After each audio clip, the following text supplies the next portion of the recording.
ഈശോ മിശിഹായിക്ക് സ്തുതിയായിരിക്കട്ടെ. എൻ്റെ മക്കൾക്ക് എന്തൊക്കെയുണ്ട് വിശേഷം? എല്ലാവരും സുഖമായിരിക്കുന്നോ?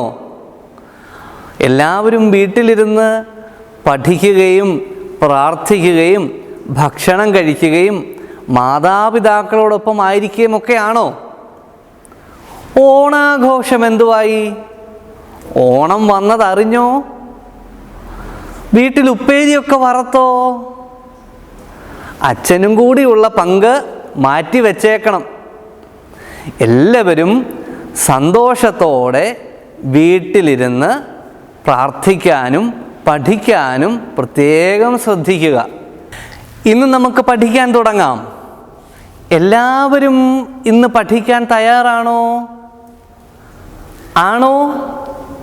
പുസ്തകമൊക്കെ എല്ലാവരുടെയും കയ്യിൽ കിട്ടിയോ? എല്ലാവരും പുസ്തകമെടുത്ത് മേശപ്പുറത്തൊക്കെ വെച്ച് നമുക്ക് പഠിക്കാൻ തുടങ്ങാം.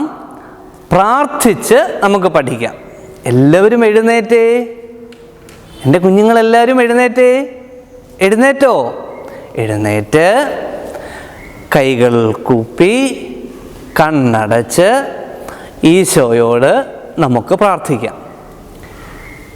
സ്നേഹവാനായ ഈശോയെ, എനിക്ക് പഠിക്കാനുള്ള ബുദ്ധിയും ജ്ഞാനവും കഴിവും നീ നൽകണമേ.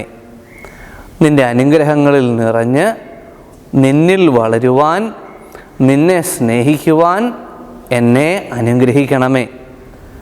അങ്ങയുടെ പരിശുദ്ധാത്മാവിൻ്റെ അഭിഷേകം എനിക്ക് എല്ലായ്പ്പോഴും നൽകണമേ. പരിശുദ്ധ അമ്മേ മാതാവേ, ഞങ്ങൾക്ക് വേണ്ടി പ്രാർത്ഥിക്കണമേ. പിതാവിൻ്റെയും പുത്രൻ്റെയും പരിശുദ്ധാത്മാവിൻ്റെയും നാമത്തിൽ ആമീൻ. എല്ലാവരും ചേർന്ന് പറഞ്ഞേ, ഈശോ മിശിഹായിക്ക് സ്തുതിയായിരിക്കട്ടെ. എൻ്റെ കുഞ്ഞുങ്ങളെല്ലാവരും ഇരുന്നേ. പപ്പായും മമ്മിയും ഒക്കെ നിങ്ങളോടൊപ്പം ക്ലാസ്സുകളിൽ കൂടുന്നുണ്ടോ? മമ്മി നമ്മളുടെ പാഠഭാഗങ്ങളൊക്കെ വീണ്ടും നിങ്ങൾക്ക് പറഞ്ഞു തരുന്നുണ്ടോ? നല്ല കുഞ്ഞുങ്ങളായി മാതാപിതാക്കൾ പറയുന്നത് കേട്ട് അനുസരിക്കണം. ഇന്ന് നമ്മൾ പുതിയ ഒരു പാഠം പഠിക്കാൻ പോവുകയാണ്. നിങ്ങൾക്കെല്ലാവർക്കും കപ്പൽ ഇഷ്ടമാണോ?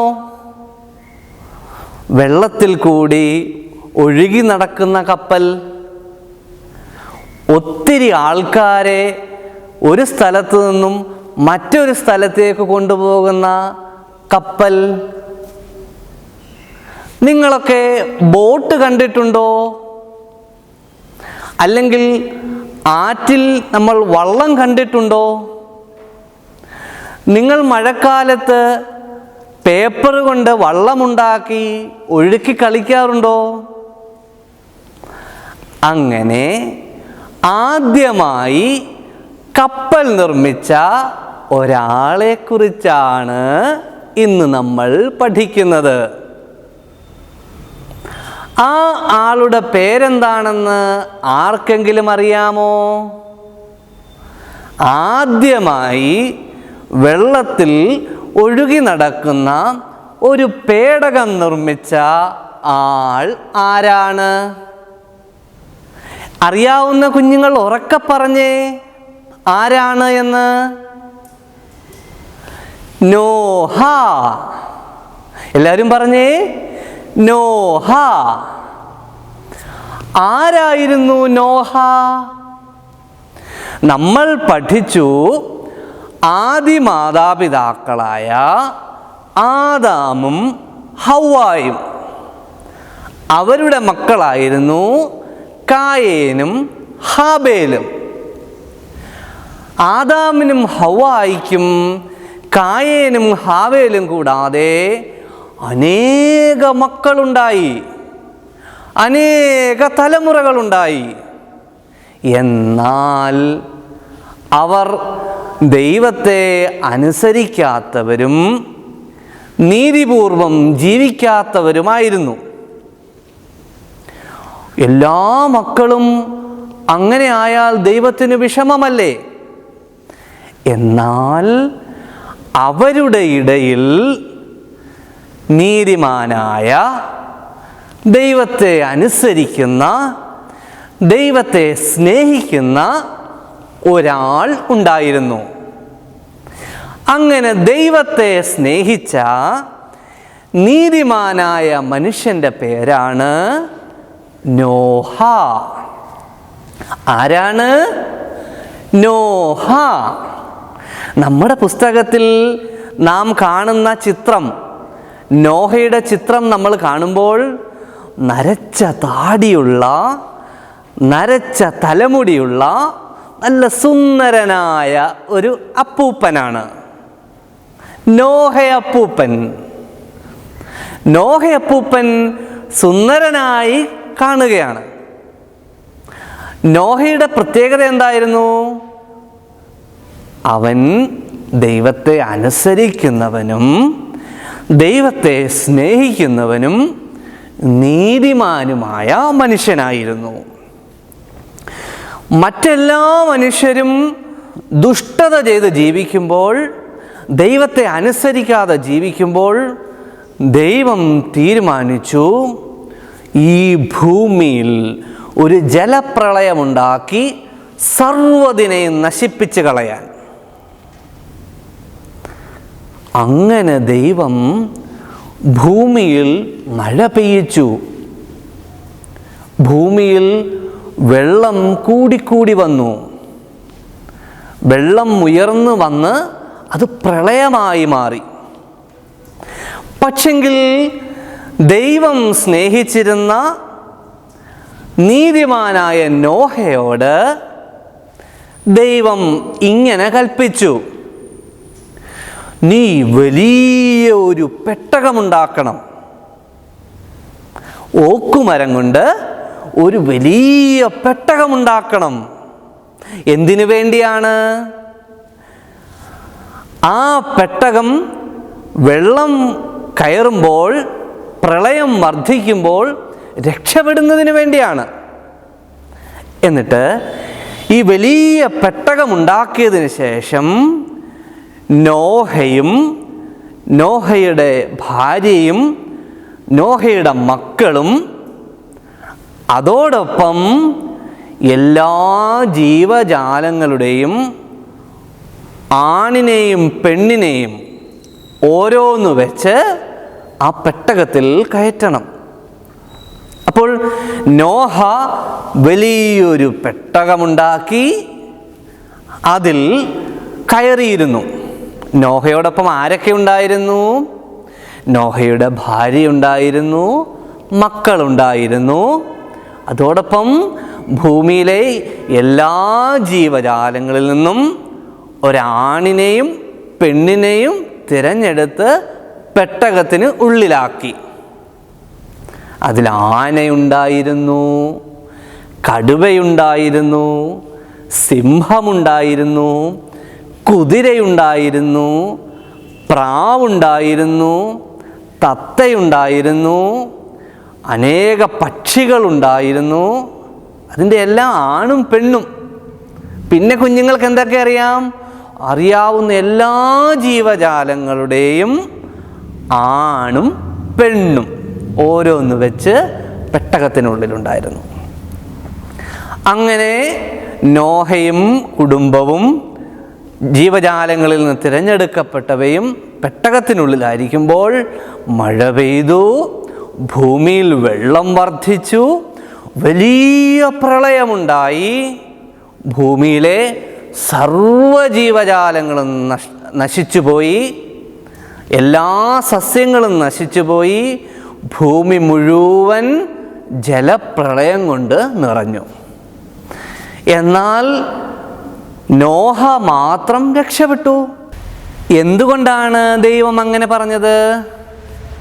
നോഹയുടെ ബലിയിൽ ദൈവം സംപ്രീതനായതുകൊണ്ട്.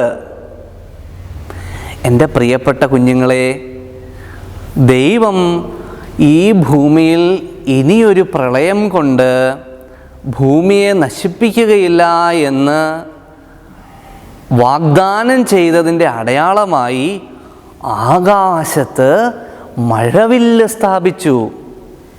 മഴവില്ല് കണ്ടിട്ടുണ്ടോ?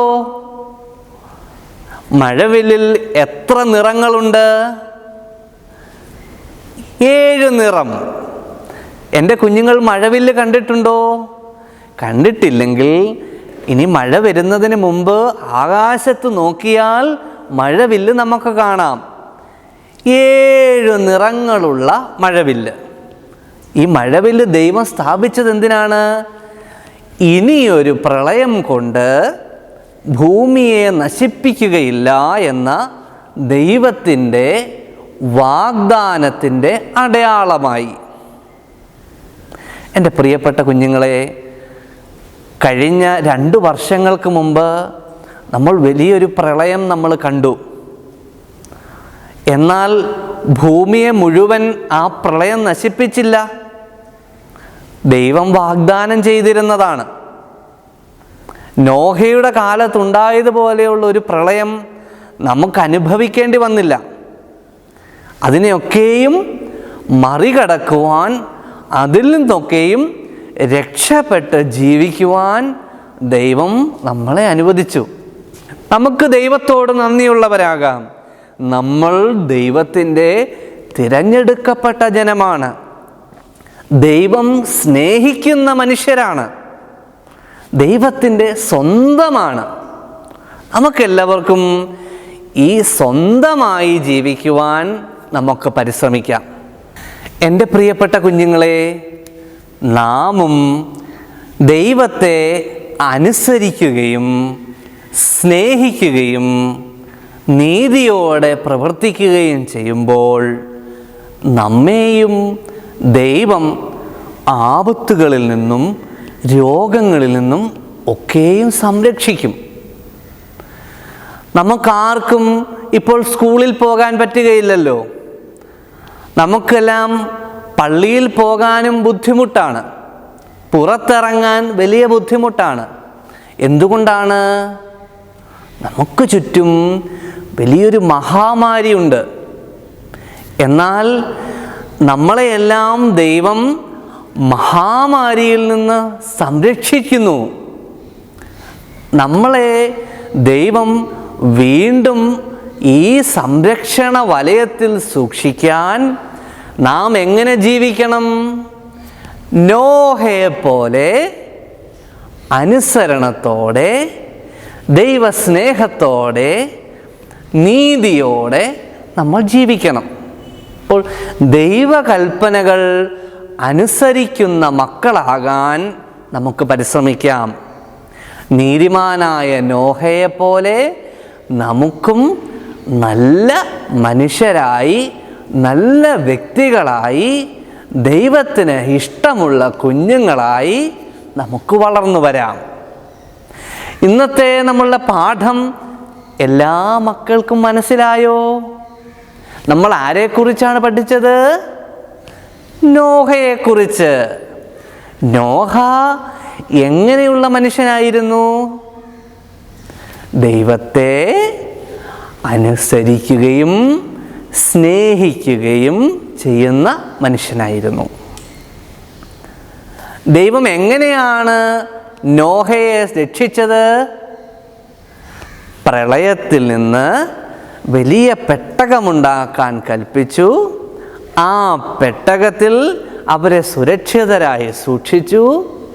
അങ്ങനെ നോഹയും കുടുംബവും രക്ഷ പ്രാപിച്ചു. പ്രിയ മക്കളെ, നമ്മൾ കഴിഞ്ഞ ക്ലാസ്സുകളിൽ പഠിച്ച കാര്യങ്ങളൊക്കെ നിങ്ങൾക്ക് ഓർമ്മയുണ്ടോ? നമ്മൾ ആദ്യത്തെ ക്ലാസ്സിൽ എന്താണ് പഠിച്ചത്? കുരിശു വരയ്ക്കാൻ. മറന്നുപോയോ? കുരിശു വരയ്ക്കാൻ മറന്നുപോയോ? ഒന്നുകൂടി കുരിശു വരച്ച് കാണിച്ചേ അച്ഛനെ. പിതാവിൻ്റെയും പുത്രൻ്റെയും പരിശുദ്ധാത്മാവിൻ്റെയും നാമത്തിൽ ആമീൻ. എല്ലാ മക്കളും നന്നായി കുരിശു വരയ്ക്കുന്നുണ്ടല്ലോ. പിന്നെ നമ്മൾ എന്താണ് പഠിച്ചത്? ആദാമിനെയും ഹവ്വായെയും സൃഷ്ടിച്ചത് നമ്മൾ പഠിച്ചു. ഓർമ്മയുണ്ടോ? ആദാമിനെ എങ്ങനെയാണ് സൃഷ്ടിച്ചത്? മണ്ണിൽ നിന്ന് മെനഞ്ഞുണ്ടാക്കി ദൈവത്തിൻ്റെ ശ്വാസം കൊടുത്താണ് ആദാമിനെ സൃഷ്ടിച്ചത്. ഹവ്വായെ സൃഷ്ടിച്ചത് എങ്ങനെയാണ്? ആദാമിൻ്റെ വാരിയെല്ലെടുത്താണ് ഹവ്വായെ സൃഷ്ടിച്ചത്. ആദാമിന് ഹവ്വായിക്കും എത്ര മക്കളുണ്ടായിരുന്നു? 2 മക്കളെക്കുറിച്ച് നമ്മൾ പറഞ്ഞു, കായേനും ഹാബേലും. കായേൻ്റെ ബലിയും ഹാബേലിൻ്റെ ബലിയും നമ്മൾ കണ്ടല്ലോ. ആരുടെ ബലിയിലാണ് ദൈവം പ്രീതിപ്പെട്ടത്? ഹാബേലിൻ്റെ. ഇതൊക്കെ ഓർമ്മയുണ്ടോ? അപ്പോൾ ദൈവമക്കളായി നമുക്ക് ജീവിക്കാം. എങ്ങനെയുള്ള മക്കളാകണമെന്നാണ് അച്ഛൻ ഇന്ന് പറഞ്ഞു തന്നത്? ആരെപ്പോലെയുള്ള മനുഷ്യരായി മാറണമെന്നാണ് അച്ഛൻ പറഞ്ഞത്? നീതിമാനായ നോഹയെപ്പോലെ. നോഹ എന്തെല്ലാമാണ് ചെയ്തത്? ഒന്നുകൂടി പറയാമോ? ദൈവത്തെ അനുസരിച്ചു, ദൈവത്തെ സ്നേഹിച്ചു, നീതിയോടെ ജീവിച്ചു. എൻ്റെ പ്രിയ മക്കളെല്ലാവരും ദൈവത്തെ അനുസരിക്കുന്നവരായി, ദൈവത്തെ സ്നേഹിക്കുന്നവരായി വളർന്നു വരണം. മാതാപിതാക്കളെ അനുസരിക്കുകയും സ്നേഹിക്കുകയും വേണം. സഹോദരങ്ങളെ സ്നേഹിക്കണം. ഇന്ന് അച്ഛൻ ഒരു പുതിയ ടാസ്ക് തരാൻ പോവുകയാണ്. നോഹയുണ്ടാക്കിയതുപോലെ ഒരു പെട്ടകം നമുക്കും ഉണ്ടാക്കാം. കപ്പലുണ്ടാക്കാൻ എത്ര പേർക്കറിയാം? അച്ഛൻ നോക്കാൻ പോവുകയാണ്. അല്ലെങ്കിൽ ബോട്ടോ വള്ളമോ ഉണ്ടാക്കാൻ എത്ര പേർക്കറിയാം? നമുക്ക് അടുത്ത ക്ലാസ്സിലേക്ക് വരുമ്പോൾ നിങ്ങളെല്ലാവരും ഒരു കപ്പലോ ബോട്ടോ വള്ളമോ ഒക്കെ ഉണ്ടാക്കിക്കൊണ്ട് വരണം. അതെങ്ങനെയാണ് ഉണ്ടാക്കുന്നത്? നമ്മളുടെ വീട്ടിലെ പാഴ്വസ്തുക്കൾ കൊണ്ട്.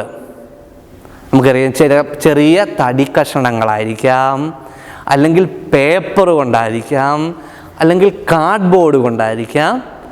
ഒക്കെ കൊണ്ട് ഒരു ചെറിയ കപ്പലോ ബോട്ടോ അല്ലെങ്കിൽ വള്ളമോ എന്തെങ്കിലും ഒരെണ്ണം ഉണ്ടാക്കണം. എല്ലാവരും ഉണ്ടാക്കുമോ? എന്നിട്ട് അതിന് പേര് കൊടുക്കണം. എന്താണ് പേര് കൊടുക്കുന്നത്? നോഹയുടെ പെട്ടകം. കൊടുക്കുമോ? നല്ല കുഞ്ഞുങ്ങളായിട്ട് വളർന്നു വരണം.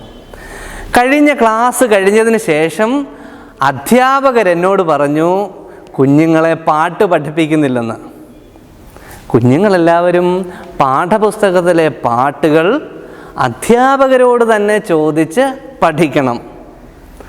സൺഡേ സ്കൂൾ ടീച്ചേഴ്സ് പ്രത്യേകമായും ആ പാട്ടുകൾ കുഞ്ഞുങ്ങൾക്ക് പറഞ്ഞു കൊടുക്കണം.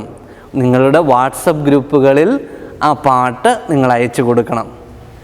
പ്രാർത്ഥനകൾ പഠിക്കണം, വചനം പഠിക്കണം. ഇതൊക്കെ ടീച്ചേഴ്സ് ശ്രദ്ധിക്കുന്നുണ്ടോ? എൻ്റെ കുഞ്ഞുങ്ങൾ ഇതൊക്കെ ചെയ്യുന്നുണ്ടോ? എല്ലാവരും ഇക്കാര്യങ്ങളൊക്കെ ചെയ്യണം. നന്നായി പഠിക്കണം, നന്നായി വളരണം, നല്ല മക്കളാകണം. ഇന്നത്തെ ക്ലാസ് നമുക്ക് ഒരു ചെറിയ പ്രാർത്ഥനയോടെ അവസാനിപ്പിക്കാം. നമുക്ക് ഇങ്ങനെ പ്രാർത്ഥിക്കാം. എല്ലാവരും ഏറ്റു പറയണം. എന്നാൽ നീതിയിൽ നീ ഇഷ്ടപ്പെട്ടു, നിന്റെ ജ്ഞാനത്തിൻ്റെ രഹസ്യങ്ങൾ എന്നെ നീ അറിയിച്ചു. ഒന്നുകൂടെ പറഞ്ഞേ.